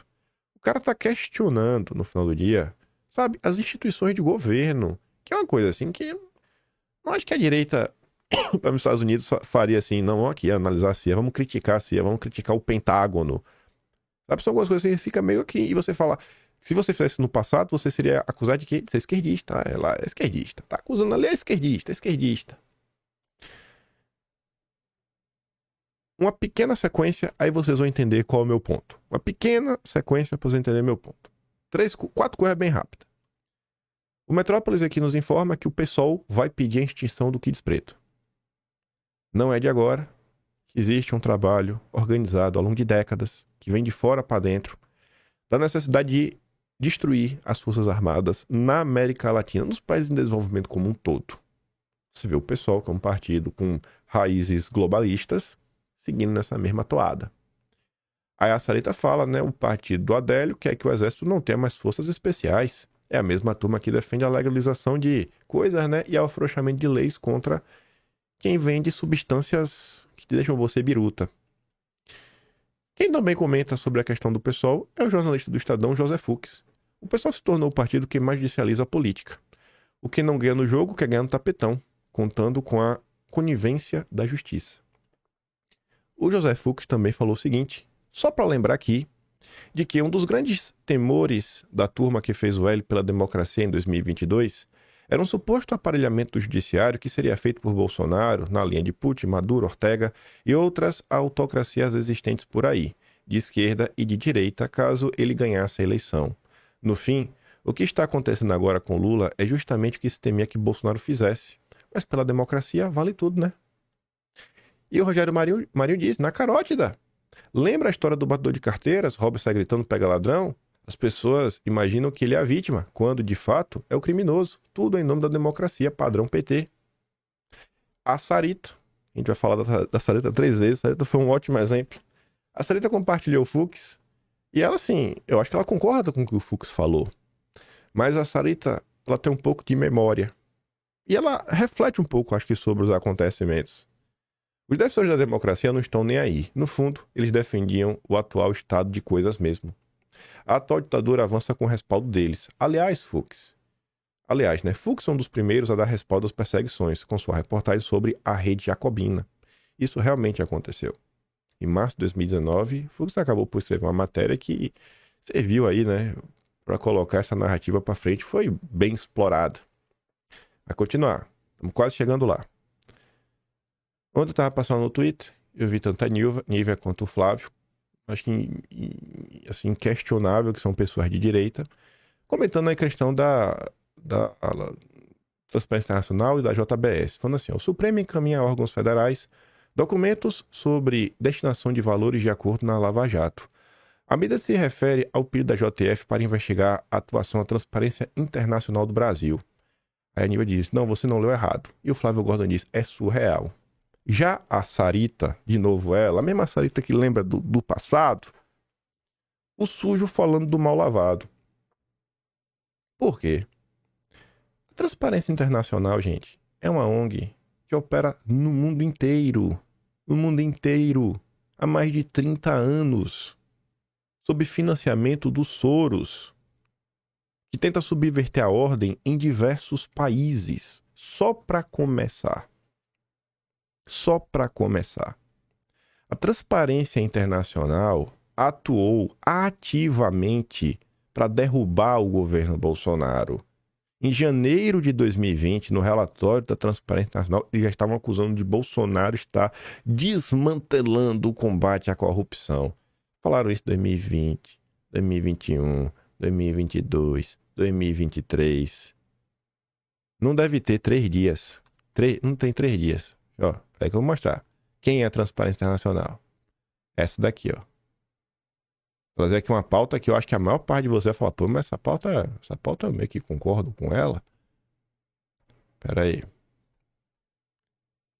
E agora? Tem 3, 4 dias. Pera aí. Aqui, pronto. Já achei. Vou só botar pra mais bonitinho. Aqui, ó. Olha a mesma Transparência Internacional, ó. Atenção à CCJ, manobra para fazer com que o PL do voto impresso chegue ao plenário fora do rito e sem as devidas discussões. Somos contra o PL do voto impresso. Essa é a Transparência Internacional.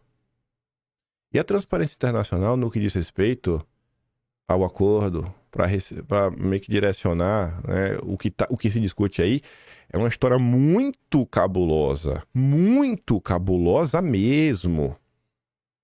Mas é um tema que a direita parece que tem medo. Porque aí, eita. Assim, se a gente quer entender, pessoal, o que está acontecendo no Brasil, a coisa não começou hoje, não começou ontem. Da mesma forma que a direita fica indignada quando vem Sérgio Moro, diante aí da questão do Caiado. O Caiado teve aí, né, declarado inelegível, mas não pode recorrer. Aí o Moro diz, meu Deus, né, a perseguição começou. A povo assim, começou, Moro? Começou? Agora? Né? 3 dias atrás, Moro? Não, Moro, a perseguição começou tem muito tempo. Então, gente, diante de tudo que está acontecendo no Brasil, quando se fala em ter uma conscientização das coisas, acordar as pessoas, tentar trazer mais pessoas para o nosso que a gente precisa trazer, a direita ela não é majoritária no Brasil, a gente precisa encarar essa realidade de frente, sem olhar para o passado e entender o Brasil, a gente vai ficar nessa. Uma coisa que pode, assim, eu acho que vários de vocês vão discordar, eu vou falar para vocês, ó, tanto que eu já olhei, assim, estudei um pouco do passado, olhando as notícias, olhando os agentes. Eu digo assim, olha o agente seguinte, ver o nome da pessoa, inclusive nome, sobrenome, vi inclusive assim o veículo de imprensa na época que participou. Não é muito diferente. Assim, óbvio que é diferente. Mas existem várias semelhanças. O que está acontecendo agora com o que aconteceu com o Jânio Quadros, que decidiu largar o governo, tem muita semelhança. A imprensa fazendo, a destruição da imprensa, o governo tem em pé na cabeça, não tem aquilo outro. Na época, ficou provado por A mais B que houve injeção de dinheiro internacional na mídia brasileira, nesses jornais que vocês conhecem muito bem. O mais amado do Brasil já recebia documentado. Você teve a CPI dos Rockefeller também, mostrando lá a sabotagem contra a campanha do petróleo é nosso. Você teve o Repórter Esso, elegendo a foto do ano, o Jânio, assim, num momento que ele tá assim, meio todo desequilibrado, pra falar que era um governo sem direção, pra fazer uma destruição da reputação. O governo João Goulart, mas mesmo assim, vai falar como você pode achar que ele é comunista também, você pode achar o que você quiser, mas o governo João Goulart, ele foi alvo de uma rede de conspiração de setores da imprensa, com setores das Forças Armadas, com setores da sociedade civil, vide o IPES, vide o IBAD, participação do amigo Biden da época. O Lincoln Gordon confessa isso, fala até dos valores que chegaram ao Brasil. Teve a turma do Dulles. Sim, já aconteceu algo similar no passado. E são as mesmas forças. Se a gente não entender um pouco da história do Brasil e o que aconteceu, o ciclo vai se repetindo. Quando você olha para o Enéas, como o Enéas foi destruído dia sim, dia também, tratado como louco, como um fascista, como isso, como aquilo. Você pega a entrevista do Enéas, as completas, quase todo lugar que ele ia, ele tinha que explicar se ele era ou não fascista. Você fala, pô, bicho, até hoje, já não aguento mais, já que eu tô aqui já em 2024. A mesma pergunta. Então, tem um padrão que está acontecendo. E por que eu digo que esse padrão é importante? Já chego lá. Eu vejo, essa aqui é a discussão, né? E, obviamente, graças a Deus, é uma discussão saudável, o que não é tão comum acontecer no Twitter. Eu acho que o Roberto Mota não conseguiu compreender tão bem a Tina. E aí eu cliquei lá para dar uma olhada e a Tina respondeu ao Roberto Mota numa boa também, graças a Deus. por mais discussões assim no Twitter. Parabéns, ambos. O Roberto Mota até tira o nome dela. Eu gosto desse tipo de coisa, né? Porque você não pessoaliza.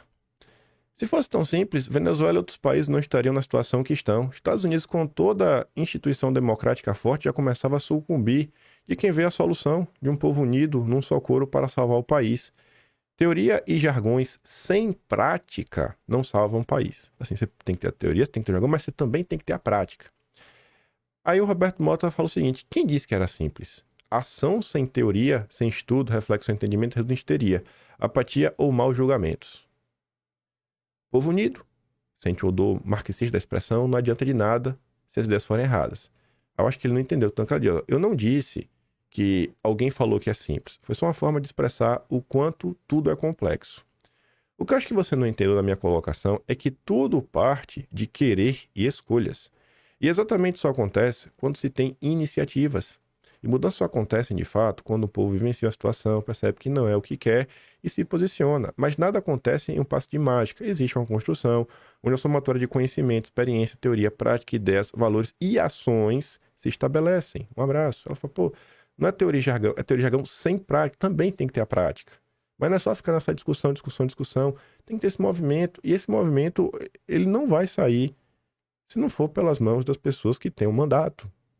Não vai sair. Sabe por quê? Porque quem tem o mandato tem verba parlamentar, tem o mandato que fala, sabe? Passa um senso de autoridade.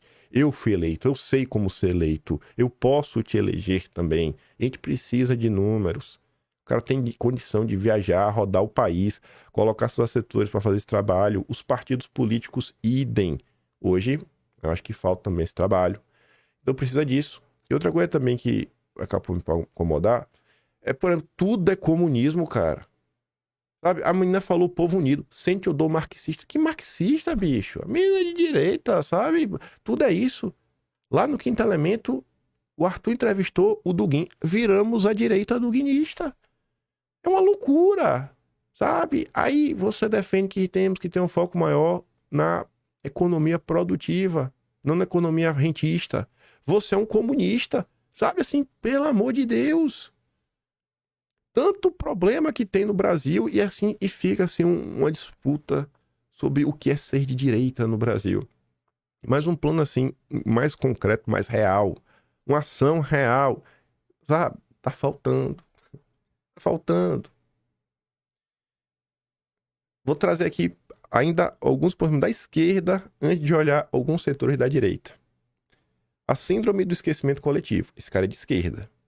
Um país que há poucos anos teve a prisão preventiva como um dos expedientes de perseguição política, comemorar a prisão de Braga Neto é sintomática.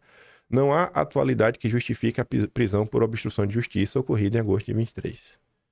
Mais do que questionar a materialidade da prisão, é de se assustar ver um padrão deletério se replicar em canais de esquerda. Jornalistas operados em tempo real por fontes da PF, vazando informações de fora dos autos para transmitir um senso de justiçamento. Vocês lembram de algo? Na outra ponta, o jornalismo hegemônico, cuidando da separação CPF golpista versus instituição legalista. O olho da Leão foram rifados ontem, o general hoje. É a institucionalização do lavajatismo, ao baixo custo da fulanização do processo em tão poucos. Aqui é uma pessoa que lembra um pouco do passado. A LT recebeu essa resposta. Ó. Ministro vota a favor da prisão de Lula em segunda instância. Outra síndrome do esquecimento. A esquerda, salvo exceções, esqueceu que o Supremo participou do golpe contra Dilma e votou pela continuidade da prisão de Lula. Inclusive o grande herói, né? A Valdemar. Alguém disse, aqueles que esquecem o passado estão condenados a repeti-lo. E o Matheus disse, se a gente for retomar tudo o que estão esquecendo, dá um tratado internacional. Olha, isso vai custar caro em 26. Não sou nenhum analista, mas prevejo que a direita civilizada vai se unir à extrema-direita e derrotar a esquerda, que não é lá tão esquerda assim. E mês passado, era a teoria do domínio do fato, que se torna uma corrente na bolha Braddock e Auriverde. Ele não tá falando da Auriverde, Raul Auriverde não, tá falando da turma da esquerda. Enquanto todo o resto se lambuzava com o valor de face da informação. A teoria do domínio do fato foi amplamente criticada pela esquerda no passado. Hoje a esquerda aplaude. A esquerda criticava a prisão preventiva, agora a esquerda aplaude. Ela criticava, aplaude, criticava, aplaude, a esquerda aplaude. Perderam um vínculo com a história recente, anos atrás.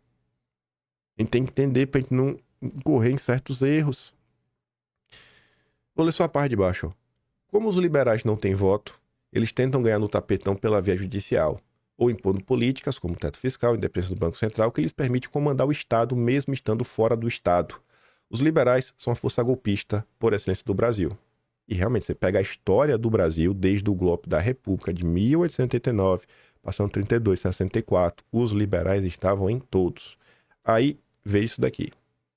Você vai falar, o Marcelo Tais não é um liberal, um cara de esquerda. Tá bom. Mas tá ali, né? Alô, Polícia Federal, vale a pena ouvir o Mourão. Rapaz corajoso. Por quê? Porque o Mourão falou. Braga Neto não representa nenhum risco para a ordem pública e sua prisão nada mais é do que uma nova página do atropelo das normas legais que o Brasil está submetido. Já falando de liberal mesmo, o Moreira começa. Ninguém está dando muita atenção para a prisão de Braga Neto. Para os civis, é apenas um ex-candidato a vice. Para muitos militares, esse cara é um herói. Foi instrutor, comandante, conselheiro e amigo de muitos militares da ativa. A prisão do cara, assim, é um marco de submissão. Aí vem o Felipe Hermes, um liberal. Prisão de General Quatro Esquilas é um novo feito. Ainda bem que hoje é sábado. Senão, eu comprava Ibov para exercer minha fé no futuro do Brasil. Falando assim, não, ele está celebrando, né? Ele compraria ações da Bolsa de Valores brasileira se hoje não fosse sábado. Se ontem não fosse sábado. Aí o Silvão fala, não é sobre quem, é sobre o porquê. Sobre ser general. Não há qualquer problema. Sobre o porquê está sendo preso a sérios vícios. Teu filtro moral anda com problemas. Aí um cara ali tenta entender via Grok, né? Ele achou que a resposta do Silvão ficou meio confusa. Aí ele vai repetir. O Hermes comemora a prisão de um militar. A prisão de militares é algo incomum. Neste sentido, não é uma má notícia, desde que tenham cometido um crime e quem tenha sido julgado de forma justa. A questão é que as razões para a prisão deste militar são arbitrárias. Assim, não há nada a ser comemorado. Por isso, a falta de filtro moral ao Hermes em sua declaração. Aí, outro exemplo de liberal. Hilário Neto. De Hilário não tem nada. O dono do antagonista, Pedro Cerise, diz, Braga Neto preso? Bolsonaro já está na cadeia na Austrália? Aí o Hilário fala assim, ó, eu acho que o crime que Bolsonaro cometeu foi burrice. O Lula vai lá, abraça o Alckmin para ganhar a eleição. O imbecil do Bolsonaro lança o general de novo, de vice-presidente. É um animal ainda, e um animal ainda por cima, pior que o Mourão, tem que ser preso para aprender a deixar de ser burro. Será que faz algum sentido isso? Vamos botar uma pessoa na cadeia. Burrice? Vamos supor que o Bolsonaro é burro. A gente tem que botar ele na cadeia por ser burro?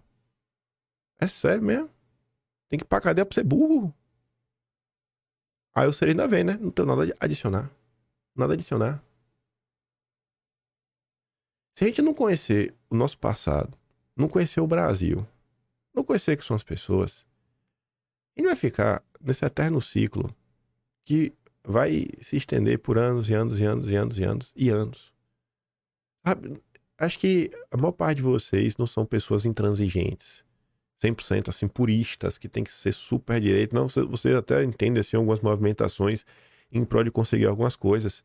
Mas eu que eu digo pra vocês, é a minha régua. Eu tento conhecer as coisas, porque a minha régua é, você apoia a perseguição? Sim. Então, eu não quero conversar com você. Se você apoia a perseguição, bicho, não dá. Quando você vê que tem gente de esquerda, tá falando, olha, vocês estão apoiando coisas que são condenáveis, coisas que nós já condenamos no passado. E você vê liberal batendo palma, defendendo prisão, defendendo cadeia. E essa mesma turma diz, não, tem que unir a direita, o problema são os bolsonaristas que desagregam. Chico Graziano, liberal, né? Amigo do Moro, do Deltan também. Ao descartar boas opções civis, escolheu o Braga Neto, Bolsonaro sabia o que estava fazendo, preparava seu plano B. Pronto. Caso não fosse ele, tentaria impedir a posse de Lula. Tá vendo aí? Não, escolheu para dar um golpe. Agora pagamos o preço desse golpe que botou o Supremo no poder. Foi Bolsonaro que botou o Supremo no poder? Foi Bolsonaro? Foi mesmo. Em 2019, quando o inquérito foi aberto, foi por Bolsonaro. Todas as ações que aconteceram foi por Bolsonaro. CPMI das fake news, que começou e depois, né, deu direcionamento aí dos alvos. Foi Bolsonaro também. Foi tudo Bolsonaro. Que loucura, viu? Aí vem pessoas que não conhecem o seu passado. Por que Bolsonaro não enxerga uma realidade? Que realidade?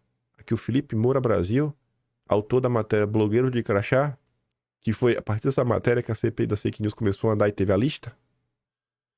Havia gente nas ruas lutando contra a corrupção até Bolsonaro sabotar a luta para blindar Flávio, fazer acordão com Toffoli, nomear Aras e Cássio, avalizar fim da Lava Jato e voto pro Plano Supremo. Pronto. Agora que a gente nas ruas porque teme ser preso. Bem que eu não sei nem se não vi em momento nenhum Bolsonaro pedir na rua. Segundo que, cara, é uma série de coisas aqui tão absurdas, uma atrás da outra. Sabe, assim, e de quem tá falando isso ainda, assim, eu me recuso a repetir coisas que eu já expliquei tantas vezes. Eu falo assim, ó, pega o Atlas, dá uma lida lá. O de dezembro de 2023 vai ter muita coisa sobre isso. Inclusive, falando do Atlas, hoje tem o Atlas de outubro, né? Já tá no ar já. Aí, quando você acha que é só os liberais que estão nessa, né? Um exercício fácil de fazer nesse momento para você saber quem realmente está preocupado com a direita brasileira nesse momento de turbulência. Veja aí na sua TL ou nos Spaces abertos quem está indignado com a prisão do Braga Neto e quem está usando esse momento para, mais uma vez, fazer ataques à família Bolsonaro, inclusive ataques super baixos à figura da Michelle. É uma pergunta. Misericórdia, estão fazendo isso? Nada mais importante agora do que indignação com a injustiça. E o Venenosinho responde, infelizmente estão, mas é aquela mesma turma de sempre. Uma vez farofa, sempre farofa. Vamos dar uma olhada. Braga Neto tem explicações a dar. De general rompido com Bolsonaro. Quem é?